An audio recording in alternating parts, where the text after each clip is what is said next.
Hi there, this is Jacklyn with Nickel and Dime Decor, and it's time to quilt, Raising the Barn quilt.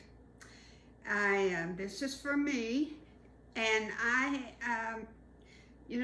my machine I have a serpentine stitch. This stitch that I'm using is not labeled serpentine stitch, but it's just almost exactly a serpentine stitch, but I like it. It's I like it, and I'm gonna come over there and show you up close what I've done. And you can tell I had a friend come and help me, and we've pinned it all over, and it gets harder and harder to do that. She told me about at one of the quilt shops here in town that they're doing a demonstration with the pool foam things. You know what I'm talking about. I don't know what you call them. And you start at one end with one of those foam, they're very long. I don't know how long, but they look like they're 6 feet, maybe, some of them. And you just roll up your quilt. That's something I'm gonna have to look into as I get older, and it gets harder and harder. All right, let me come over there and show you how I started. That's my first right there. Well, you can do it whichever way you want to do it. I always start in the middle of my quilt, and I do it in very small increments. I do a little bit at a time. I could have started way up here, and you see this quilt line would have taken me all the way, that quilt line would have taken me all the way across, clear over to here. But I don't like doing that much. So now I'm going to have to go from there and meet my quilting. And it doesn't always probably look the best in the world, but there again, you can make it work, and nobody's going to notice if that little stitch doesn't meet that stitch exactly. But if you want to be that brave, see there, this has got a perfect block for us. It's just a perfect block. And you can go from one corner all the way across it if you want to do that much. I might get brave and try it, but I don't know that I will.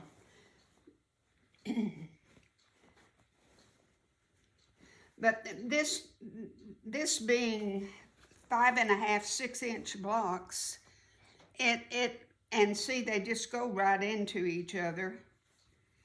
The quilting will just be a cinch. It's works so good for this type of quilting.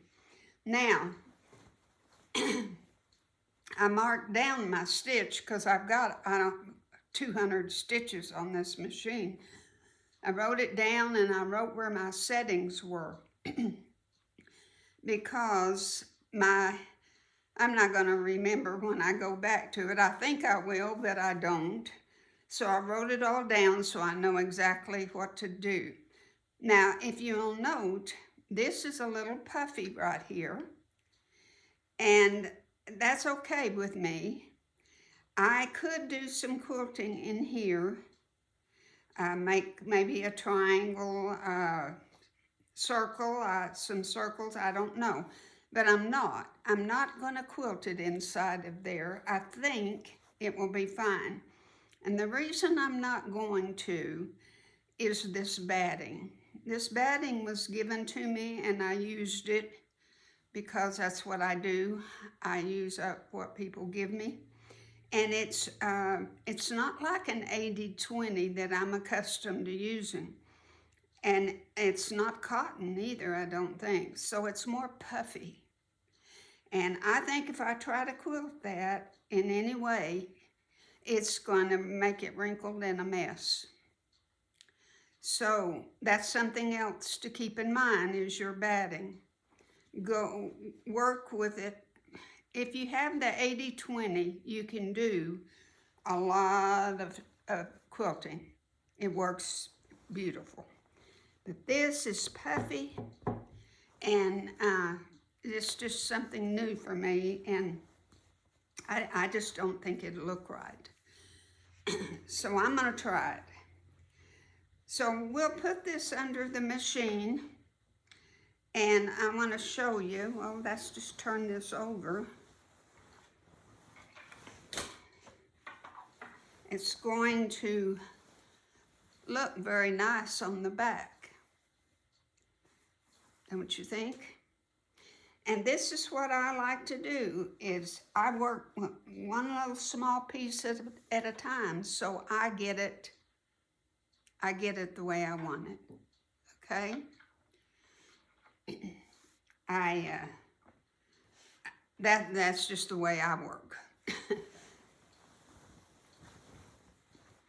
Okay, let me get this all situated under the machine. We'll take out, I take out a couple of pins at a time. Just they're pinned on practically every block, and I will take out, I'm gonna go from there to there right now. So I might take out these two on each side of it so I can be sure and get that backing. Okay, I have my machine at where I stopped up here is where my stitch is. I'm going to go to this point right here. Just that far, that's all I'm gonna do. I have, if you note, I have as much as I can get under here, and I don't roll it. I know that would probably be better, but I don't do that. I don't take the time to do that. But I just make sure that I've got this nice and smooth, just nice and smooth.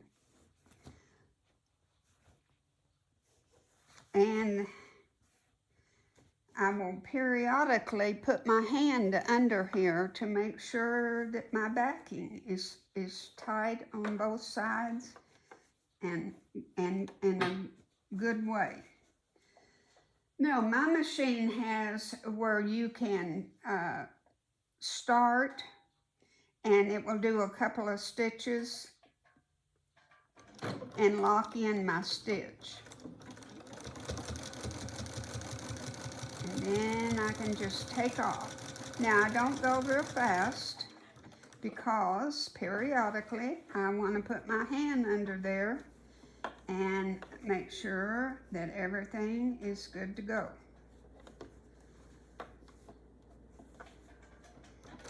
Keeping that seam right there in the middle of my foot. Quilting on a big quilt is a slow job.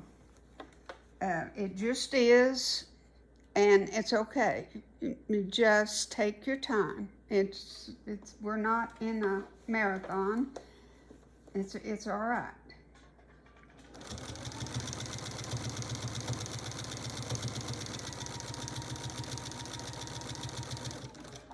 Now, we were talking about meeting our seams and what that's going to look like.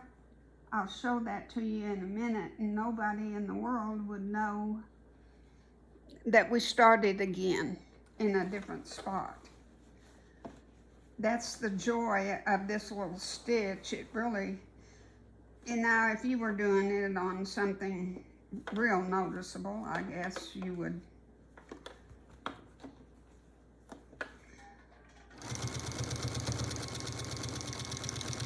But this isn't real noticeable. I don't know if I said, but I do have my walking foot on. Does make it much easier.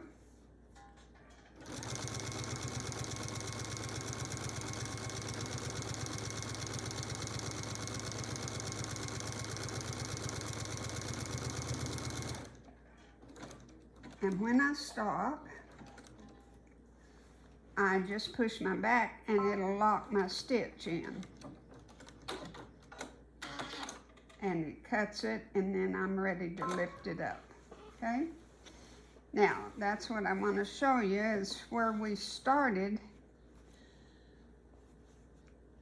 right there.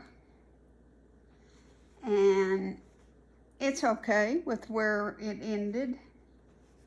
That's really not a big deal. See, your stitching doesn't even show one on the cream side, hardly. Can't really tell it, can you? It'll just show up on my darker side. Now, what I would do is to do this part, like we just did that one, to do this one going across, I would turn my quilt. See if we can do it. This is a lot to turn, but I have a big table, and it's doable.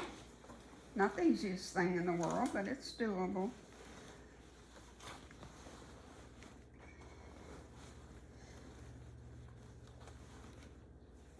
And then start at the top, because if you started here and go to here, if you start up here and go to here, it's going to get more bunched up. You want to start where your stitching was ended.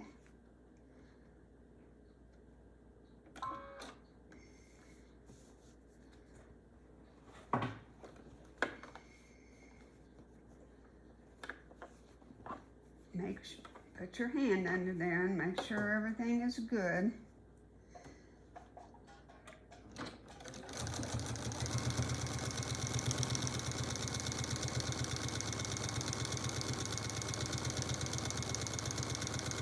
And this way you don't have to be fighting against the grain of everything. It works much better if you go from where you quit to another point. Don't try to go from where you haven't stitched to where you've stitched, but go from where you stopped to your next point.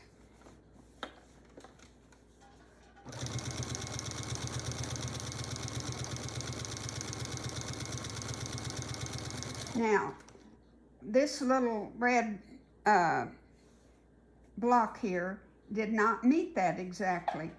I just kind of move over, and here we go again. It doesn't, just make it work.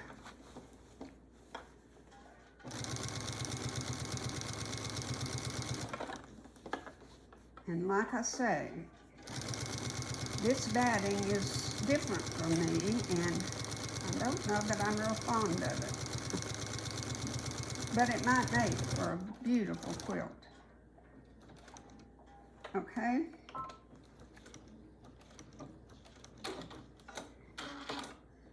Now, that's just all I do at one time. It takes a while, but there's our new stitch line right there. I went from there down to there, right to there. And it doesn't matter at all. It evens it out. It's okay. Now, here's the proof of the pudding. Let's take it out and let me spread it out for you, and we'll look at the back. Okay, here's our new line. Here's our new line right here. No bunching, looks great. Goes all the way to there.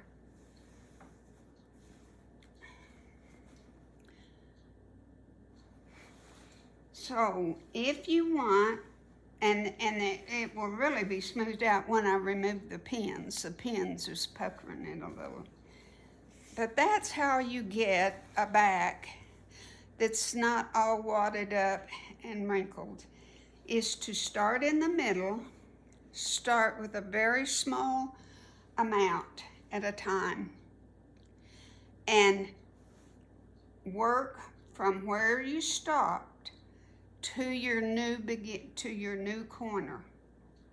Don't go from that corner to where you stopped, but always start where you stopped. Okay?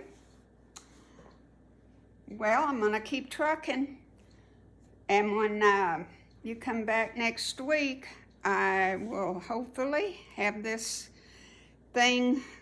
Well, I probably won't have the whole thing quilted, but I'll have enough to show you a good idea. Thank you for watching, and God bless.